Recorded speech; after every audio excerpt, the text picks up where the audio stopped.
Madam ನಮಸ್ಕಾರ. ತುಂಬ ಜನ ನಾನು ನಿಮ್ಮೂರಿಗೆ ವಿಸಿಟ್ ಮಾಡಿದಾಗ ನಿಮ್ಗೆ ಗೊತ್ತಿರೋರೇ ಹೇಳಿದ್ರು, ತುಂಬ ಜನ ಹೆಣ್ಮಕ್ಳಿಗೆ ಮಾದರಿ ಅಂತಲೇ ಹೇಳ್ಬೋದು. ನೀವು ಯಾರು ಸಪೋರ್ಟು ಇಲ್ದೇ ಸಿಂಗಲ್ ಲೇಡಿ, ನೀವು ಒಬ್ಬರೇ ರೈತ ಮಹಿಳೆ 20 ಹಸುಗಳನ್ನ ಮೇಂಟೈನ್ ಮಾಡ್ತಾ ಇದ್ದೀರಾ. ಸಣ್ಣ ಪುಟ್ಟ ಸಹಾಯ ಮನೆಯವರು ಮಕ್ಳುಗಳು ಮಾಡ್ಬೋದು, ಬಟ್ ಇಷ್ಟೆಲ್ಲ ಇನ್ವೆಸ್ಟ್ ಮಾಡಿ ಇಷ್ಟೆಲ್ಲ ಮಾಡ್ತೀನಿ ಅಂತ ಧೈರ್ಯ ಇದೆಯಲ್ಲ, ಅದೇ ದೊಡ್ಡ ವಿಷಯ. ನಿಮ್ಮ ಜರ್ನಿ ಹೆಂಗೆ ಶುರು ಆಯಿತು, ಯಾಕೆ ಹೈನುಗಾರಿಕೆ ಸೆಲೆಕ್ಟ್ ಮಾಡ್ಕೊಂಡ್ರಿ, ಮತ್ತು ಈ ಥರ ಒಂದು ಸಕ್ಸಸ್ಫುಲ್ಲಾಗಿ ಹೆಂಗೆ ನೀವು ಫಾರ್ಮ್ನ ನಡ್ಸ್ಕೊಂಡು ಹೋಗ್ತಾ ಇದ್ದೀರಾ ಅನ್ನೋದ್ರ ಬಗ್ಗೆ ನಮಗೆ ಮಾಹಿತಿ ಕೊಡಿ. ನಿಮ್ಮ ಅನುಭವನ ನಮ್ಮ ಜೊತೆ ಹಂಚ್ಕೊಳ್ಳಿ ಅಂತ ಹೇಳಕ್ಕೆ ಇಷ್ಟಪಡ್ತೀನಿ.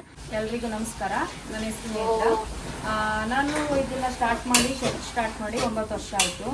ಅಂದರೆ ನಮ್ಮ ಮನೆಯವರು 10 ವರ್ಷ ಆಯಿತು ಡೆತ್ ಆಗಿ. 1 ವರ್ಷ ಆದಮೇಲೆ ನಾನು ಸ್ಟಾರ್ಟ್ ಮಾಡಿದ್ದು. ಏನಪ್ಪ ಅಂದರೆ ನನಗೆ ಹಸುಗಳ ಬಗ್ಗೆ, ಹೈನುಗಾರಿಕೆ ಬಗ್ಗೆ ಸಖತ್ ಇಂಟ್ರೆಸ್ಟ್ ಇತ್ತು. ಇನ್ನೊಬ್ರು ಕೈ ಕೆಳಗಡೆ ಹೊರಗೆ ಹೋಗಿ 10,000 15,000 ದುಡಿಯೋಕ್ಕಿಂತ ನಾನೇ ಓನಾಗಿ ಒಂದು ಸ್ಟಾರ್ಟ್ ಮಾಡಬೇಕು ಬಿಸ್ನೆಸ್ ಅಂತ ನನಗೆ ಮನಸ್ಸಿಗೆ ಬಂತು. ನಾನು ಹೊರಗಡೆ ಎಲ್ಲ ಹೋಗಿ ನನ್ನ ಫ್ರೆಂಡ್ ಆಶೋರ್ ಜೊತೆ ಎಲ್ಲ ಹೋಗಿ ವಿಸಿಟ್ ಕೊಟ್ಟೆ, ಫಾರಮ್ಗೆಲ್ಲ ಹೋಗಿ ವಿಸಿಟ್ ಕೊಟ್ಟು ನನಗೂ ಇಂಟ್ರೆಸ್ಟ್ ಬಂತು. ನಾನು ಹಸ್ಗಳು ಯಾವ ಸಹಾಯ ಇಲ್ದಂಗೆ ಸಣ್ಣ ಮಕ್ಕಳು, ನಮಗೆ ಮಗಳು ಫಸ್ಟ್ ಸ್ಟ್ಯಾಂಡರ್ಡು, ಮಗ ಸೆಕೆಂಡ್ ಸ್ಟ್ಯಾಂಡರ್ಡ್. ಅವಾಗ ಇನ್ನು ಅವ್ರನ್ನ ಕಟ್ಕೊಂಡು ನಾನು ಒಂದು ಸ್ವಲ್ಪ ಒಡವೆ ಇತ್ತು ಮನೆಯಲ್ಲಿ, ಮಾರಾಕ್ಬಿಟ್ಟು ಒಂದು ಸ್ವಲ್ಪ ಮಾರಾಕ್ಬಿಟ್ಟು ಹಸ್ಗಳು ಶೆಡ್ ನಿರ್ಮಾಣ ಮಾಡಿ ನಾನು ಹಸ್ಗಳೆಲ್ಲ ಕೊಂಡ್ಕೊಂಡೆ. ಯಾಕೆ ಯಾರ ಹತ್ರ ನಾನು ಸಹಾಯ ಕೇಳಲಿಲ್ಲ, ಯಾಕೆಂದರೆ ನನಗೆ ಅವಾಗಿನ್ನೂ ಚಿಕ್ಕ ಏಜು, ಹಸ್ಬೆಂಡ್ ಬೇರೆ ಇಲ್ಲ. ಬೇರೆ ಕೇಳಿದ್ರೆ ಅನುಮಾನಿಸ್ತಾರೆ, ಏನಂತ ಅಯ್ಯೋ ಸಾಲ ಕೊಟ್ರೆ ಎಲ್ಲಿ ಕೊಡ್ತಾಳೋ ಇಲ್ವೋ, ದುಡಿತಾಳೋ ಇಲ್ವೋ ಅನ್ನೋಂಥ ಜನಕ್ಕೂ ಅನುಮಾನ ಇತ್ತು. ಅದರಿಂದ ನಾನು ಯಾರನ್ನೂ ಕೇಳಲಿಲ್ಲ. ನಾನು ಸ್ವಂತ ನನ್ನ ಸ್ವಲ್ಪ ಮಾಲ್ ಇದರಲ್ಲಿ ಮಾರ ಹಾಕ್ಬಿಟ್ಟು ಸೇಲ್ ಮಾಡಿಬಿಟ್ಟು ನಾನು ಶೆಡ್ ಫೀಲ್ ಮಾಡಿದೆ. ಅದರಿಂದ ನಾನು ತುಂಬ ಅನುಕೂಲವಾಗಿ. ಆದರೂ ನೀವು ಒಬ್ಬರೇ ಮಾಡ್ತೀನಿ ಅಂತ ಧೈರ್ಯ ಮಾಡಿದ್ದೀರಲ್ಲ, ಇಂಟ್ರೆಸ್ಟ್ ಬಂತು ನನಗೆ ಅದೇ ಹೇಳಿಲ್ವ, ಅವಾಗ ಬಿಸ್ನೆಸ್ ನಾನು ಮಾಡಬೇಕು, ನಾನು ಒಂದು ಧೈರ್ಯ ಮಾಡಿ ನನ್ನಂಥ ಚಿಕ್ಕ ವಯಸ್ಸಿಗೆ ಹೆಣ್ಮಕ್ಳು ಗಂಡ ಇಲ್ಲದೆ ಇರೋ ಮಕ್ಕಳಿಗೆ, ಹೆಣ್ಮಕ್ಳಿಗೆ ನಾನು ಉದಾಹರಣೆಯಾಗಿ ಬದುಕಬೇಕು. ನನ್ನಂಥ ಹೆಣ್ಮಕ್ಳಿಗೆ 4 ಜನ ನಾನು ಉದಾಹರಣೆಯಾಗಿ ಬದುಕಲೇಬೇಕು ಅಂದ್ಬಿಟ್ಟು ನಾನು ಒಂದು ಮನಸ್ಸಲ್ಲಿ ಒಂದು ಚಲಾಗಿ ಬೆಳೆಸ್ಕೊಂಡು ನಾನು ಈ ಮಟ್ಟಿಗೆ ಮಾಡ್ಕೊಂಡು ಬಂದಿದ್ದೀನಿ. ಸೂಪರ್. ಅದರಿಂದ ನಾನು ಸಣ್ಣ ಮಕ್ಕಳನ್ನು ಓದಿಸ್ಕೊಂಡು ಅವ್ರದ್ದು ಎಜುಕೇಷನ್ ಮುಗಿಸಿ, ಇಂಗ್ಲೀಷ್ ಮೀಡಿಯಮಲ್ಲಿ ಎಜುಕೇಷನ್ ಮುಗಿಸಿ, ಅವ್ರನ್ನೂ 4 ಗಂಟೆ ರಾತ್ರಿಯಲ್ಲಿ, ನಮ್ಮ ಮನೆ ಒಂದು ಸ್ವಲ್ಪ ದೂರ ಇರೋದು, ಹತ್ರನೂ ಇದ್ದಿಲ್ಲ, ಅಲ್ಲಿಂದ 4 ಗಂಟೆ ರಾತ್ರಿಯಿಂದ ನನ್ನ ಮಕ್ಕಳನ್ನ ಬೆಳಗ್ಗೆ ಸಂಜೆ ಒಪ್ಕೊಂಡು 9 ವರ್ಷ ಗಂಟೆಯಲ್ಲಿ ಬಂದಿದ್ದಾರೆ, ನನಗೆ ಹೆಲ್ಪ್ ಮಾಡಿದ್ದಾರೆ. ಅವ್ರನ್ನ ಕಡ್ಕೊಂಡು ನಾನು ಈ ಮಟ್ಟಿಗೆ ಬಂದು ಹಾಲು ಕರೆದು ಎಲ್ಲ ಮಾಡಿ ಅವ್ರನ್ನೂ ಓದಿಸ್ಕೊಂಡು ಇಲ್ಲೊಂದು ಸ್ವಲ್ಪ ಚೆನ್ನಾಗಿ ಒಂದು ಸೈಟ್ನ ತೆಗೆದು ಮನೆ ಕಟ್ಟಿ ಈ ಮಟ್ಟ ಮಾಡ್ಕೊಂಡಿದ್ದೀವಿ. ಓಕೆ, ಸೂಪರ್ ಆಗಿದೆ ಮ್ಯಾಮ್. ನಿಜವಾಗ್ಲೂ ನಮಗೆ ಆಶ್ಚರ್ಯ, ಈ ಥರ ಎಲ್ಲ ಇದ್ದಾರಾ ನಮ್ಮ ಸುತ್ತಮುತ್ತ ಅಂತ ನಮಗೂ ಖುಷಿ ಆಗುತ್ತೆ. ನಮ್ಗಳಿಗೂ ಕೂಡ ನೀವು ಮಾದರಿ, ನಮ್ಮಂತ ಎಷ್ಟೋ ಜನ ಹೆಣ್ಮಕ್ಳಿಗೆ ಮಾದರಿ. ಜೀವನನೇ ಮುಗೀತು, ಇನ್ನ ಗಂಡಸು ಒಬ್ರು ಇಲ್ಲ ಅಂತ ಜೀವನನೇ ಮುಗೀತು ಅನ್ನೋ ಹೆಣ್ಮಕ್ಳಿಗೆ 4 ಜನ ಹೆಣ್ಮಕ್ಳು ಸ್ಫೂರ್ತಿಯಾಗಿ ಬದುಕಬೇಕು ಅನ್ನೋದು. ಹೌದೌದು ಅಲ್ವಾ? ಏನು ಇಲ್ಲ ಅಂತ ಕುತ್ಕೊಳ್ಳೋದ್ಕಿಂತ ಏನಾದ್ರೂ ಒಂದು ಶುರು ಮಾಡ್ಬೇಕು. ಯಾಕೆಂದ್ರೆ ನಮ್ಗೊಂದು ಲೈಫ್ ಇತ್ತು, ಒಂದು ಜೀವನ ಮುಗ್ದೋಯ್ತು, ಹಿಂಗ್ ನಮ್ಮ ಮನೆ ಬರ ಹಿಂಗಾಯ್ತು ಅಂತ ಕೊರಗಬಾರ್ದು. ನಮ್ಗೆ ಎಲ್ಲರೂ ಸಾಯದೆ, ಆದ್ರೆ ನಮ್ದು ಏನಾದ್ರು ಒಂದು ಸಾಧಿಸಾಯಿದೆ, ಒಂದು ಸಾಧನೆ ಮಾಡ್ಸಾಯಿಬೇಕು. 4 ಜನ ಹೆಣ್ಮಕ್ಳಿಗೆ ಉದಾಹರಣೆ ಆಗ್ಬೇಕು. ನನ್ನ ಕಷ್ಟ ಬಂದಿರೋ ಹೆಣ್ಮಕ್ಳಿಗೆ ನಾನು ಉದಾಹರಣೆಯಾಗಿ ಬದುಕಬೇಕು, ಇಷ್ಟೇ ನನ್ಗೆ ಆ ಒಂದು ಮನ್ಸಲ್ಲಿ ಇರ್ತದೆ. ನಾನು ಈ ಮಟ್ಟ ಬಂದಿರೋದು, ಅದಕ್ಕೆ ನೀವು ಇಲ್ಲಿ ತನಕ ಬಂದಿರೋದು, 20 ಹಸು ತನಕ ಬಂದಿರೋದು, 4 ಹಸುವಿಂದ. ಇಲ್ಲ ಯಾವಾಗ್ಲೂ ಬಿಟ್ಬಿಟ್ಟಿದ್ರೆ ಇದ್ರು, ಅವರು ನನಗೆ ಸಪೋರ್ಟ್ ಕೊಡ್ಲಿಲ್ಲ. ಸಖತ್ ನನಗೆ ಟಾರ್ಚರ್ ಕೊಟ್ಟರು, ಸಖತ್ ಹಿಂಸೆ ಕೊಟ್ಟರು. ಆದ್ರೂ ನನ್ ಕಾಲ್ ತೆಗ್ದು ಆಚೆ ಕಡೆಗೆ ಹೋಗ್ಲಿಲ್ಲ. ನಾನು ಹಳ್ಳಿಲೇ ಇಟ್ಕೊಂಡು ಹಳ್ಳಿಲೇ ಮಾಡ್ಬೇಕು ಅಂತ ನನ್ಗೆ ಸ್ಫೂರ್ತಿಯಾಗಿ ಇದ್ ಮಾಡಿದ್ರು ಆಶಾ ಅವರು. ನನ್ಗೆ ಅವಳು ಅಕ್ಕನ್ಗಿಂತ ಹೆಚ್ಚು, ಯಾಕೆಂದ್ರೆ ಒಂದು ಏನಾದ್ರು ಒಂದು ಫಾರ್ಮ್ ಮಾಡ್ತೀನಿ, ನಾನು ಮಾಡ್ಬೋದಾ ಒಂಟಿಯಾಗಿ ಅಂತ ಅಂದಿದ್ಕೆ ಅವಳು ಮಾಡಕ್ಕಾಗಲ್ಲ ಬಿಡು ಅಂತ ಏನು ಹೇಳಿಲ್ಲ. ನನ್ಗೆ ಮಾಡ್ಬೋದು, ಮಾಡು ಅಂತ ನನ್ಗೊಂದು ಧೈರ್ಯ ಕೊಡ್ತಿದ್ದೆ. ಅವಳು ಒಬ್ಳು ನನ್ಗೆ ಸಹಾಯ ಮಾಡಿ ನಂಗೆ ಧೈರ್ಯ ಕೊಟ್ಲು. ಆ ಧೈರ್ಯದಿಂದ ನಂಗೆ ಸ್ಫೂರ್ತಿಯಾಗಿ ನಾನು ಮಾಡ್ಕೊಂಡು ಈ ಮಟ್ಟ ಬಂದಿದ್ದೆ. 4 ಹಸು ಫಸ್ಟ್ ಕೊಂಡ್ಕೊಂಡಿದ್ದು, ಹಂಗಂಗೆ ಪೀಳಿಗೆ ಮಾಡ್ಕೊಂಡು ಒಂದ್ ಸ್ವಲ್ಪ ಹಸುಗಳು ಸೇಲ್ ಮಾಡಿದ್ದು, ಹಸು ಕೊಂಡ್ಕೊಂಡೆ, ಹಿಂಗೆ ಈ ಮಟ್ಟಕ್ಕೆ ಬಂದಿದ್ದೀವಿ ಮೇಡಮ್. ಓಕೆ ಮೇಡಮ್, ನಾವು ಶೆಡ್ಡಿಗೆ ಇವಾಗ ಫಸ್ಟ್ ಶೆಡ್ಡಿಗೆ ಅವಾಗಲೇ 9 ವರ್ಷದಲ್ಲಿ 7 ಲಕ್ಷ ಆಗಿತ್ತು. ಅಲ್ಲಿಂದ ಒಂದು ಹಸುಗಳೆಲ್ಲ ಒಂದು 3 ಲಕ್ಷ ಕೊಂಡ್ಕೊಂಡೆ ನಾನು. ಒಟ್ಟು ಟೋಟಲಿ ಒಂದು 10 ಲಕ್ಷ ಆಯಿತು. 10 ಲಕ್ಷದಲ್ಲಿ ಶೆಡ್ಡಿಗೆ 7 ಲಕ್ಷ ಹೋಗಿದ್ದು, ಹಸುಗಳು ಒಂದು 3 ಲಕ್ಷ ಅಷ್ಟೇ. ಅದ್ರಗಳಿಂದ ನಾನು ಪೀಳಿಗೆಗಳು ಮಾಡ್ಕೊಂಡು ಒಂದು 7, 8 ಈ ಥರ ಮಾಡ್ಕೊಂಡೆ. ಆಮೇಲೆ ಒಂದು ಸ್ವಲ್ಪ ನನಗೆ ಒಂದು ಸ್ವಲ್ಪ ಅಲ್ಲಿ ಬೇರೆ ಏನೋ ಒಂದು ಖರೀದಿ ಮಾಡಿದೆ, ಅದಕ್ಕೆ ಹಸುಗಳು ಸ್ವಲ್ಪ ಮಾರಾಕ್ತೆ. ತಿರ್ಗಾ ನನ್ಗೆ ಹಸುಗಳು ಬೇಕಿತ್ತು, ಹಾಲು ಕಮ್ಮಿ ಆಯಿತು ಅಂದ್ಬಿಟ್ಟು ತಿರ್ಗಾ ಒಂದು 2-3 ಹಸು ಒಂದು 2-3 ಲಕ್ಷ ತಗೊಂಡೆ. ತಿರ್ಗಾ ಇನ್ನು ತಗೊಂಡಿಲ್ಲ, ಅದರಿಂದಲೇ ಪೀಳಿಗೆ ಮಾಡ್ಕೊಂಡು ಈ ಮಟ್ಟಿಗೆ ಒಂದು 20 ಹಸು ಇದೆ. ನಾನು ಇವಾಗ ಟೋಟಲಿ ಒಂದು 80 ಲೀಟ್ರ್ ಹಾಲು ಹಾಕ್ತಾ ಇದ್ದೀನಿ. ನಮ್ಮದೇ ಈಗ ಡೈಲಿ 1.5 ವರ್ಷ ಆಯಿತು. ನಾನು ಇಷ್ಟು ವರ್ಷದಿಂದ 1 ಟೈಮ್ಗೆ 40, 2 ಟೈಮಿಂದ 80 ಲೀಟ್ರ್ ಹಾಲು ಹಾಕ್ತಾ ಇದ್ದೀನಿ. ನಾನು 8 ವರ್ಷದಿಂದ ಅಕ್ಷಯ ಕಲ್ಪದಲ್ಲಿ ಇದ್ದಿದ್ದು, ದೊಡ್ಡ ಡೈರಿಗೆ ಶಿಫ್ಟ್ ಮಾಡ್ಕೊಂಡೆ. ಅವರೇ ಇವಾಗ ಮಿನಿ ಡೈರಿಗೆ ನನಗೆ ಪಾಯಿಂಟ್ ಕೊಟ್ಟಿದ್ದಾರೆ, ನಾನೇ ನಡೆಸ್ತಾ ಇದ್ದೀನಿ. ಓಕೆ, ಅವ್ರು ಏನು ಹೆಲ್ಪ್ ಮಾಡ್ತಾರೆ ದೊಡ್ಡಲಿಂದ? ದೊಡ್ಡದಿಂದ ಏನಿಲ್ಲ ಮೇಡಮ್, ಅಂದ್ರೆ ನಾನು ಬಜೆಟ್ ಹಾಕಂಗಿಲ್ಲ, ಅಂದ್ರೆ ಅವರೇ ಎಲ್ಲ ಫುಲ್ ಮಿಷಿನ್ ಎಲ್ಲ ಫುಲ್ ಅವರೇ ಫ್ರೀಯಾಗಿ ಕೊಟ್ಟಿರ್ತಾರೆ, ನಾವು ಅಳಿಸ್ಕೊಡೋದಷ್ಟೇ. 1 ಲೀಟ್ರಿಗೆ 100 ರೂಪಾಯಿ ಕಮಿಷನ್, ನನಗೊಂದು ಸಂಬಳ ರೀತಿಲಿ ದುಡ್ಡು ಸಿಗುತ್ತೆ ಮೇಡಮ್. ಅದು ನಾನು ಒಂದು ಟೈಮ್ಗೆ 80 ಲೀಟ್ರು, ಬೆಳಗ್ಗೆ ಸಂಜೆಯಿಂದ 160 ಲೀಟ್ರ್ ಹಾಲು ಹಾಕ್ತಾಯಿದ್ದೀನಿ. 15 ದಿವಸಕ್ಕೆ ಪೇಮೆಂಟ್ ಬಂದು ಒಂದು 40 ರೂಪಾಯಿಗೆ ಲೆಕ್ಕ ಹಾಕೊಂಡ್ರು 1 ಲಕ್ಷ ಪೇಮೆಂಟ್ ಬರುತ್ತೆ. ಓಕೆ. ತಿಂಗಳಿಗೆ 1-2 ಲಕ್ಷ, ತಿಂಗಳಿಗೆ 2 ಲಕ್ಷ 2 ಲಕ್ಷದಲ್ಲಿ ಸಂಪಾದನೆ. ಅದರಲ್ಲಿ ಖರ್ಚು ವೆಚ್ಚ ಎಲ್ಲ ಕಳ್ಕೊಂಡು ನಮಗೆ ಖರ್ಚುನೇ ಪೀಡು ಮೇವು ಎಲ್ಲ ಹೋಗಿ 1 ಲಕ್ಷ ಹೋಗುತ್ತೆ. ಕೊಂಡ್ಕೊಂಡು ಮೇವಿನ ರೇಟು ಜಾಸ್ತಿ ಇರೋದ್ರಿಂದ 1.25 ಲಕ್ಷ ಗಂಟಲು ಹೋಗುತ್ತೆ. ಒಂದು 75,000 ಉಳಿಯುತ್ತೆ. ಅದೇ ಹತ್ತತ್ರ ಅರ್ಧಕ್ಕರ್ಧ ಉಳಿಯುತ್ತೆ. ನಾವ್ ಇಷ್ಟು ದಿನ ಹಸು ಸಾಕಾಣಿಕೆ ವಿಡಿಯೋ ಮಾಡಿರೋದ್ರಲ್ಲ ಎಲ್ಲಾ ರೈತರುಗಳು ಹೇಳಿರೋದು ಅದೇನೆ. ನಾವು ಏನಾದ್ರು ಕೊಂಡ್ಕೊಂಡು ಮಾಡ್ದಲೇ ಬರೀ ಬೆಳ್ಕೊಂಡ್ ಮಾಡ್ತೀನಿ ಅಂತಂದ್ರೆ ನಮ್ಗೆ ಮಿನಿಮಮ್ ಒಂದು ತಿಂಗ್ಳಿಗೆ 1 ಲಕ್ಷ ಸೇವ್ ಮಾಡ್ಬೋದು. ಬಟ್ ಇಷ್ಟು ಹಸುಗಳಿಗೆ ಮಾಡಕ್ ಆಗಲ್ಲ, ಯಾಕೆಂದ್ರೆ ಎಷ್ಟು ಬೆಳೆದ್ರು ಕಮ್ಮಿನೇ. ಬೆಳೆಯಕ್ಕೂ ಒಂದ್ ಸ್ವಲ್ಪ ಮನೇಲಿ ಇದು ಇರ್ಬೇಕು, ಎಷ್ಟಿದ್ರು ಕಮ್ಮಿನೇ. ನಾವು ಕೊಂಡ್ಕೊಂಡೇ ಮಾಡ್ತಿರೋದು. ಒಂದು ಅರ್ಧಕ್ಕರ್ಧ ಉಳಿಯುತ್ತೆ ಮೇಡಮ್. ಅದೇ ಮೇಡಮ್, ದೊಡ್ಡಲಿಂದ ಏನ್ ಹೆಲ್ಪ್ ಮಾಡ್ತಾರೆ ಅವರು ನಿಮ್ಗೆ? ಯಾವ ರೀತಿ ಸಹಾಯ ಮಾಡ್ತಾರೆ?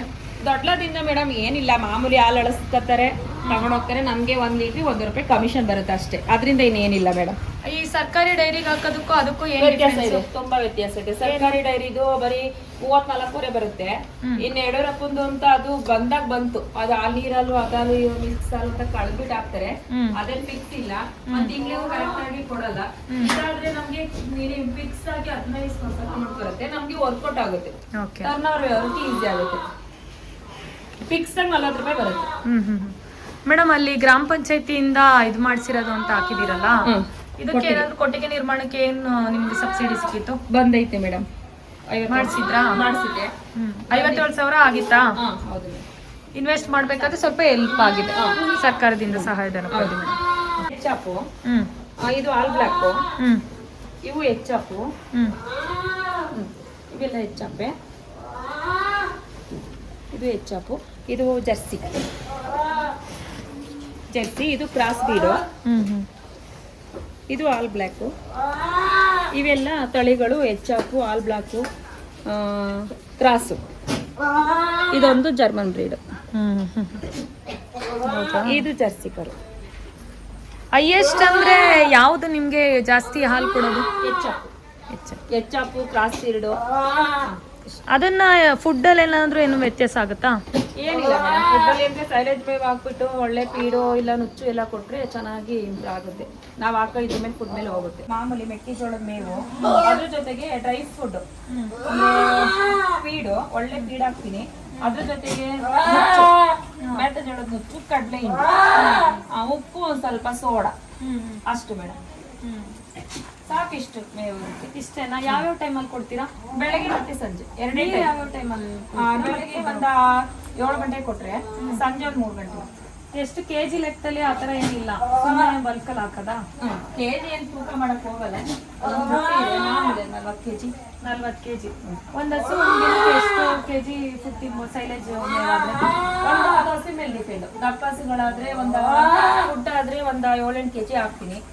ಸ್ವಲ್ಪ ಕಮ್ಮಿ ಹಾಲು ಕೊಡೋವಾದ್ರೆ ಒಂದು 5-6 ಕೆಜಿ ಹಾಕ್ತೀನಿ. ಕರುಗಳು 3 ಕೆಜಿ. ಏನು ಮೇಡಮ್, ಒಂದ್ ದಿವಸಕ್ಕೆ ವಾರಕ್ಕೆ ಒಂದ್ಸಲ ಅಷ್ಟೇ ತೊಳೆಯೋದು. ಮಾಮೂಲಿ ಕಲ್ಲಲ್ಲಿ ಗುಡಿಸ್ತೀವಿ. ಹಸುಗಳನ್ನ ವರ್ಷಕ್ಕೆ 3 ಸಲ, ಇಲ್ಲಾಂದ್ರೆ 3ರಿಂದ ಹೈಯೆಸ್ಟ್ ಅಂದ್ರೆ 4 ಸಲ ಅಷ್ಟೇ ವರ್ಷಕ್ಕೆ.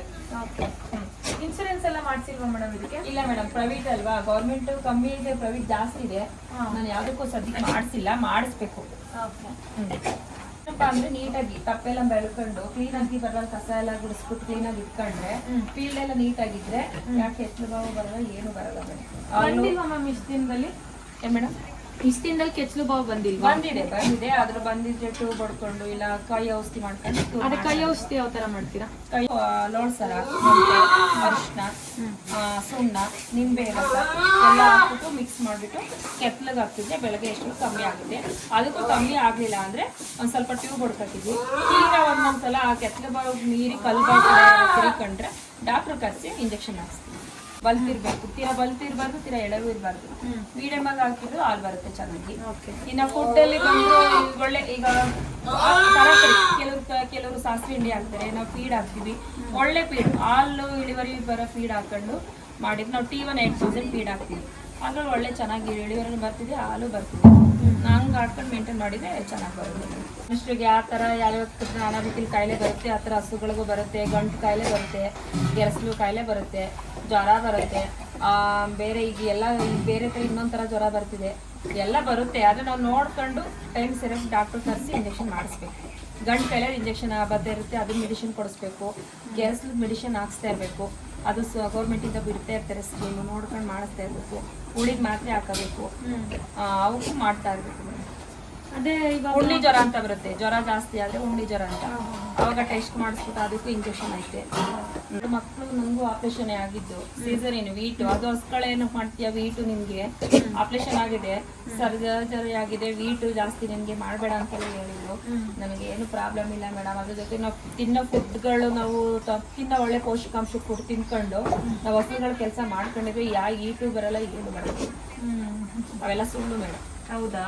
ಪೌಷ್ಟಿಕಾಂಶ ನಾವು ಈಗ ಹಸುಗಳಿಗೆ ಹೆಂಗೆ ಒಳ್ಳೊಳ್ಳೆ ಪೌಷ್ಟಿಕಾಂಶ ಹಾಕ್ಬಿಟ್ಟು ಅವಕ್ಕೆ ಹೆಂಗೆ ಸ್ಟಡಿ ಮಾಡ್ತೀವಿ, ನಾವು ಹಂಗೆ ಒಳ್ಳೆ ತರಕಾರಿ ಫುಡ್ಡು ಎಲ್ಲ ತಿಂತಿದ್ರೆ ಈಟು ಬರಲ್ಲ. ಮಜ್ಜಿಗೆ ಮೊಸರು ಎಲ್ಲ ಕುಡ್ಕೊಂಡಿದ್ರೆ ಏನೂ ಆಗಲ್ಲ. ಹಳ್ಳಿ ಕಡೆ ಕಾಮನ್ ಇದು ಮಾಡ್ಕೋಬೇಕು ನಾವು. ಇವಾಗ ಕರುಗಳು ಕೊಟ್ಬಿಟ್ಟು ಒಂದು ಹಸು ತಂದಿದ್ದೀನಿ, ನನ್ನ ಅನುಭವ ಆಗಿದೆ ನನಗೆ. ಒಂದು 4-5 ಹಸು ತಂದಿದ್ದೀನಿ.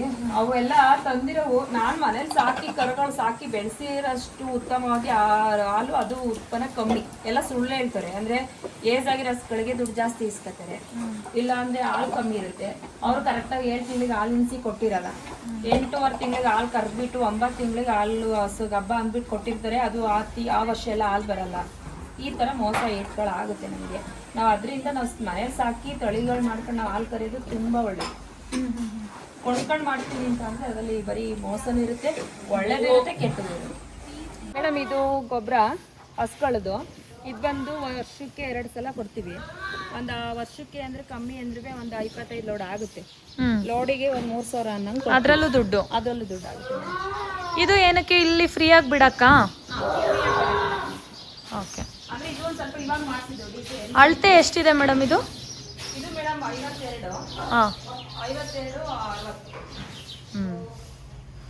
ಇದು ಇವಾಗ ಹಾಕ್ಸಿದ್ದು ರೀಸೆಂಟ್ಲಿ. ಅಲ್ಲಿತ್ತು, ಇದನ್ನೆಲ್ಲ ಇತ್ತು. ಅಂದ್ರೆ ಮಳೆ ಬಂದ್ರೆ ಬಿಸಿಲು ಬಂದ್ರೆ ನೆನಿತಿತ್ತು. ಹೌದೌದು. ಅದರಿಂದ ಇವಾಗ 1,80,000 ಆಯ್ತು ಮೇಡಮ್. ಇವಾಗ ಮಾಡಿಸಿದ್ದು. ಸರಿ. ಅದು ಕರುಗಳು ಬಿಡಕ್ಕೆ. ಓ ಅದಾ, ಚೆನ್ನಾಗಿದೆ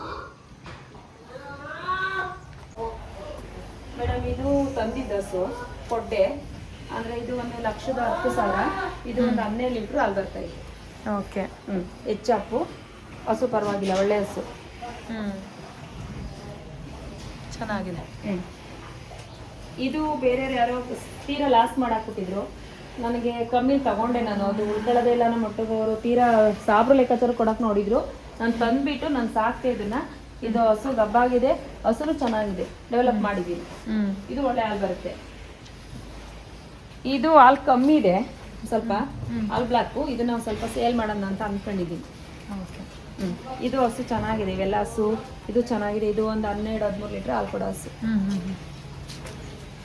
ಇದು ಒಂದು 10 ಲೀಟ್ರ್ ಹಾಲು ಕೊಡುತ್ತೆ. ಓಕೆ.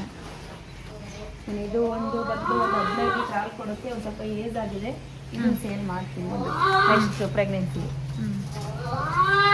ಇದು ಒಂದು 13-14 ಬರುತ್ತೆ. ಇದು ಒಳ್ಳೆ ಹಸುನೇ ಮೇಡಮ್. ಇದು ಒಂದು ಹಸು, ಇದು ತಂದಿದ್ದು. ಇದು ಪಡ್ಡೇಲೆ ತಂದಿದ್ದು. ಇದು ಒಂದು 11-12 ಬಂದೈತೆ. ಹಸು ಪರವಾಗಿಲ್ಲ ಮೇಡಮ್. ಇದು ಒಂದು ಜಾಸ್ತಿ ಹಸು. ಅಂದರೆ ಇದು ಒಂದು ಪ್ರೆಗ್ನೆನ್ಸಿಲಿ ಹಾಲು ಯಾವಾಗಲೂ ಲೀಕ್ ಆಯ್ತಾನೆ ಇತ್ತು. ನಾನು ಅದನ್ನ ಕರೆದು ಬೇಜಾರಾಗಿ ಒಂದು ಟ್ಯೂಬ್ ಹೊಡೆದು ಬಿಟ್ಬಿಟ್ಟೆ. ಅದು ದುರ್ಮಾಂಸ ಬೆಳ್ಕೊಂಡು ಒಂದು ತೊಟ್ಟು ಹೋಗಿದೆ. 3 ತೊಟ್ಟಲ್ಲಿ ಹಾಲು ಬರ್ತಿದೆ. ಏನು 4 ತೊಟ್ಟಲ್ಲಿ ಹಾಲು ಬರ್ತಿತ್ತು ಅಷ್ಟೇ ಹಾಲು ಬರ್ತಿದೆ. ಒಂದು ತೊಟ್ಟು ಈ ಕಡೆ ತೊಟ್ಟು ಹೋಗಿದೆ. ಸಣ್ಣ ಆಗಿದೆ. ಇದು ಪ್ರೆಗ್ನೆನ್ಸಿಲಿ ಹಾಲು ತುಂಬ್ಕೊಳ್ಳುತ್ತಿತ್ತು. ಅದು ನಿಲ್ಲಿಸ್ಬೇಕಾದ್ರೆ ನಾವು ಮಾಡ್ಕೊಳ್ಳೋ ಒಂದು ಎಡವಟ್ಟಿಂದ ತೊಟ್ಟೋಯ್ತು. ನಮ್ಗೊಂದು ಅನುಭವ ಪಾಠ ಆಯ್ತು ಅಷ್ಟೇ ಪಾಪ. ಇದು ಒಂದು ಸ್ವಲ್ಪ ಏಜ್ ಆಗಿದೆ ಹಸು, ಆದರೆ ಒಳ್ಳೆ ಹಸು ಇದು. ಇದು ಬರುತ್ತೆ. ಇದು ಒಂದು 10 ಲೀಟ್ರ್ ಹಾಲು ಬರುತ್ತೆ. ಇನ್ನು ಈ ಕಡೆವೆಲ್ಲ ಪಡ್ಡೆಗಳು ಸ್ವಲ್ಪ, ಇವೆಲ್ಲ ಒಂದು ಪ್ರೆಗ್ನೆನ್ಸಿ ಇದಾವೆ. ಇನ್ನು 7 ತಗೊಂಡಿಲ್ಲ ಒಂದೊಂದು. ಹಸುಗಳು ಸೇಲ್ ಮಾಡ್ತೀರಾ ಮ್ಯಾಮ್ ನೀವು? ಏಜ್ ಆಗಿರೋವಾಗ ನಾನು ಹೇಳಿದ್ನಲ್ಲ ಇವಾಗ ಹಸುಗಳು ಒಂದು ಸ್ವಲ್ಪ ಏಜ್ ಆಗಿರೋವಾದ್ರೆ ನಾನು ಸೇಲ್ ಮಾಡ್ತೀನಿ ಪೀಳಿಗೆಗಳು ಮಡಿಕತ್ತೀನಿ. ಸೇಲ್ ಮಾಡಲಿಲ್ಲ ಅಂದ್ರೆ ನಮ್ಗೆ ಲಾಭ ಬೇಕಲ್ವಾ? ನಾವು ಬರೀ ಮಡಿಕೊಂಡೇ ಇರೋದಲ್ಲ, ಸೇಲು ಮಾಡಬೇಕು, ಹಾಲಲ್ಲೂ ಅದ್ರ ಪೀಳಿಗೆನೂ ಮಾಡ್ಕೋಬೇಕು. ಹೌದೌದು. ನಾನು ಖರ್ಚು ಮಾಡಿರೋದು ಇನ್ವೆಸ್ಟ್ ನಾನು ತಗೋಬೇಕು. ಹೌದು ಮೇಡಮ್.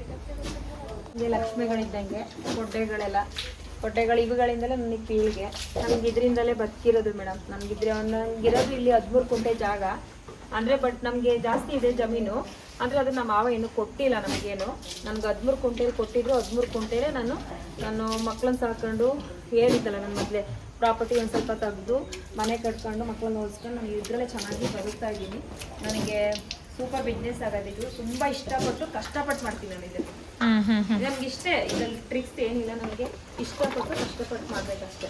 ಇದು ಸೂಪರ್ ಬಿಸ್ನೆಸ್ಸು. ಇದಕ್ಕಿಂತ ಬಿಸ್ನೆಸ್ ಇನ್ನು ಯಾವುದೂ ಇಲ್ಲ ಅನ್ಕೋತೀನಿ ನಾನು. ಹೈನುಗಾರಿಕೆ ಬಿಟ್ಟು ಇನ್ನು ಬೇರೆ ಯಾವುದು ನನಗೆ ಇಂಟ್ರೆಸ್ಟ್ ಇಲ್ಲ. ಬೇರೆಯವ್ರಿಗೂ ಮಾಡ್ತೀನಿ ಅನ್ನೋರಿಗೆ ಇದು ಒಳ್ಳೆ ಬಿಸ್ನೆಸ್ಸೇ. ಏನಪ್ಪ ಅಂದರೆ ಕಷ್ಟಪಟ್ಟು ಮಾಡಬೇಕು. ಆಮೇಲೆ ಇದರಲ್ಲಿ ಲಾಭ ಇದೆ. ಅಂದರೆ ಪೀಡು, ಈಗ ಆಡು ಕುರಿ ಒಂದು ಸ್ವಲ್ಪ ಸಾಕಿದ್ದೀನಿ, ಅವಕ್ಕೂ ಒಂದು ಸ್ವಲ್ಪ ಇದೇ ಮೇವು ಅದಕ್ಕೂ ಹಾಕ್ತೀವಿ. ಇನ್ನು ಅಲ್ಲಿಗೂ ಇದೇ ಪೀಡು ಹಿಂಡಿ ಎಲ್ಲ ಅದಕ್ಕೂ ಹಾಕ್ತೀನಿ ನಾನು. ಅದರಲ್ಲೂ ಲಾಭ ಇದೆ. ಕೊಂಡ್ಕೊಂಡು ಮಾಡೋದ್ರಿಂದ ಎಲ್ಲ ಟೋಟಲಿ ಅರ್ಧ ಹೋಗುತ್ತೆ, ಅರ್ಧ ಉಳಿಯುತ್ತೆ. ಅಂದರೆ ಫಿಕ್ಸಾಗಿ ಬರಲ್ಲ. ಈಗ ಹಾಲು ಜಾಸ್ತಿ ಇದ್ರೆ ಒಂದು 2 ಲಕ್ಷ ಬರುತ್ತೆ. ಹಾಲು ಏನಾದ್ರು ಕಮ್ಮಿ ಆಯಿತು ಅಂದರೆ 1.5 ಲಕ್ಷ, 1.70 ಹಿಂಗೆಲ್ಲ ಬರುತ್ತೆ. ಅಂದರೆ ಮೀಡಿಯಮ್ ಅವರೇಜಲ್ಲಿ ಹೋಯ್ತಾ ಇರಬೇಕು. ಹಾಲು ದಿವಸಕ್ಕೆ ಇಷ್ಟು ಹಸುಗಳಿಗೆ ಒಂದು 80 ಲೀಟ್ರ್ ಹೋಯ್ತಾ ಇದ್ದೆ, ಅದು ಒಂದು ಟೈಮ್ಗೆ ಒಂದು ದಿವಸಕ್ಕೆ 160 ಲೀಟ್ರ್ ಹಾಲು ಹೋಗ್ತಿದ್ರೆ ಒಂದು 2 ಲಕ್ಷ ಅಮೌಂಟ್ ಸಿಗುತ್ತೆ. ಏನಾದ್ರು 80 ಲೀಟ್ರ್ 160 ಲೀಟ್ರ್ ಮೇಲೆ ಒಳಗಡೆ ಬಂತು ಅಂದರೆ 1.5 ಲಕ್ಷ, 1,70,000 ಹಿಂಗೆ ಸಿಗುತ್ತೆ. ಏರುಪೇರು ಆಯ್ತಾ ಇರುತ್ತೆ. ತೀರಾ ಒಳಗಡೆ ಬರಲ್ಲ. ಆ ಅವರೇಜ್ ನಾವು ಮ್ಯಾನೇಜ್ ಮಾಡಬೇಕು, ಮೇಂಟೈನ್ ಮಾಡಬೇಕು ಮೇಡಮ್. ಶುರು ಮಾಡೋರಿಗೆ ಮೇಡಮ್ ತುಂಬಾನೇ ಒಳ್ಳೆ ಬಿಸ್ನೆಸ್ ಇದು. ಹೇಳಿದ್ನಲ್ಲ ನಾನು ಆವಾಗಲೇ, ತುಂಬಾನೇ ಒಳ್ಳೆಯದು. ಇಷ್ಟಪಟ್ಟು ಕಷ್ಟಪಟ್ಟು ಮಾಡಿ ಇದು ಶ್ರಮ ವಹಿಸಿ ಕ್ಲೀನಾಗಿ ಮಾಡಿದರೆ, ನೀವೇ ಸ್ವಂತ ಮಾಡಿದರೆ ಇದರಲ್ಲಿ ಒಳ್ಳೆ ಆದಾಯನೂ ಐತೆ. ಈಗ ಲೇಬರ್ ಇಟ್ಕೊಂಡು ಮಾಡ್ತೀನಿ ಅನ್ನೋರು ಎಚ್ಚರಿಕೆಯಿಂದ ನೋಡ್ಕೊಂಡು ನಿಲ್ಲಿಸ್ಕೊಂಡು ಮಾಡಬೇಕು. ಅವ್ರ ಮೇಲೆ ಬಿಟ್ಟು ಹೋಯ್ತು ಅಂದರೆ ಆಗಲ್ಲ. ಇಲ್ಲ ಬೇಕಾಬಿಟ್ಟಿ ಮಾಡ್ತೀನಿ ಅಂದರೂ ಆಗಲ್ಲ. ಇಷ್ಟಪಟ್ಟು ಕಷ್ಟಪಟ್ಟು ಮಾಡಿದರೆ ಸೂಪರಾಗಿ ಒಳ್ಳೆ ಆದಾಯ ಐತೆ ಮೇಡಮ್. ಚೆನ್ನಾಗೈತೆ. ನನಗೆ ಇಷ್ಟು ನಾನು 13 ಕುಂಟೆಯಲ್ಲಿ ನಾನು ಇಷ್ಟು ಮಾಡ್ಕೊಂಡು ಬಂದಿದ್ದೀನಿ ಅಂದರೆ ನೀವೇ ಅರ್ಥ ಮಾಡ್ಕೊಂಡಿದ್ದೇನೆ. ನನಗೆ ಇದು ಇಷ್ಟ ಆದರೆ ಲೈಕ್ ಮಾಡಿ, ವಿಡಿಯೋ ಇಷ್ಟ ಆದರೆ ಲೈಕ್ ಮಾಡಿ. ನನ್ನಂಥ ಹೆಣ್ಮಕ್ಳಿಗೆ ಸ್ಫೂರ್ತಿಯಾಗಿರಬೇಕು ಅನ್ನೋದೇ ನನ್ನದೊಂದು ಆಸೆ. ಧನ್ಯವಾದ. Thank you ma'am, thank you so much. ಮಾತಾಡಿದ್ನೋ ಗೊತ್ತಿಲ್ಲ. ಸೂಪರಾಗಿ ಮಾತಾಡಿದ್ರಿ ಮೇಡಮ್. ಅದೇ ಹಸುಗಳಿಗೆ ಮೇವು ತರ್ತೀವಲ್ಲ, ಅದ್ರ ಜೊತೆಗೆ ಇವು ಒಂದು ಸ್ವಲ್ಪ ಬೆಳೆದ್ರೆ ಇವು ಒಟ್ಟಿಗೆ ಒಂದೇ ಸಲ ಸಿಗಲ್ಲ. ಒಂದೇ ಸಲ ಸಿಗುತ್ತೆ ರೆಡ್ ಅಮೌಂಟ್. ಇವು ಫಸ್ಟ್ ಒಂದ್ಸಲ ಬಂಡವಾಳ ಹಾಕಿದ್ರೆ ಆಮೇಲೆ ನಮ್ಗೆ ಲಾಭ ಸಿಗುತ್ತೆ. ಇವು ಹಸುಗಳ ಜೊತೆಗೆ ಇವು ಬೆಳ್ಕೊಳತ್ತಲ್ಲ ಅಂದ್ಬಿಟ್ಟು ನಾನು ಮಾಡಿದೆ. ಅವಾಗಿಂದ ಕಿರ್ಚ್ತಾನೆ ಇದೆಯಲ್ಲ, ಯಾಕೆ?